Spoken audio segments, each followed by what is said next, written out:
বাংলাদেশের আর্থিক খাতে বড় পরিবর্তন এসেছে। বাংলাদেশ ব্যাংকের গভর্নর পদে নতুন নিয়োগ দিয়েছে বাংলাদেশ সরকার। আগের গভর্নর আহসান এইচ মানসুরের স্থলে দায়িত্ব পেয়েছেন মোস্তাকুর রহমান।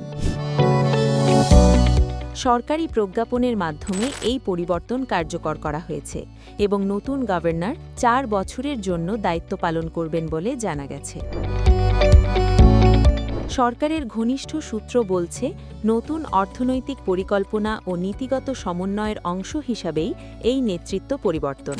সাম্প্রতিক সময়ে উচ্চ মূল্যস্ফীতি, ডলার সংকট, ব্যাংকিং খাতে তারল্য চাপ এবং ঋণ বিতরণে অনিয়ম নিয়ে নানা আলোচনা চলছিল। কিছু বিশৃঙ্খলা হচ্ছে ব্যাংকিং খাতে, এটাকে খুব তাড়াতাড়ি দ্রুত একটা সমাধানে নিয়ে আসতে হবে সরকার হিসাবে। এমন পরিস্থিতিতে কেন্দ্রীয় ব্যাংকের নেতৃত্বে পরিবর্তনকে গুরুত্বপূর্ণ পদক্ষেপ হিসাবে দেখা হচ্ছে। নতুন গভর্নর দায়িত্ব নিয়ে ব্যাংকিং খাতে শৃঙ্খলা ফিরিয়ে আনা, আর্থিক খাতে স্বচ্ছতা বৃদ্ধি এবং সুদের হার ব্যবস্থাপনায় ভারসাম্য আনার ইঙ্গিত দিয়েছেন।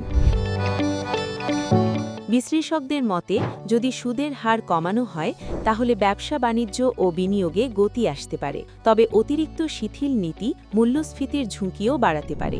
অন্যদিকে কঠোর মুদ্রানীতি অব্যাহত থাকলে বাজারে ঋণ প্রবাহ সীমিত হতে পারে।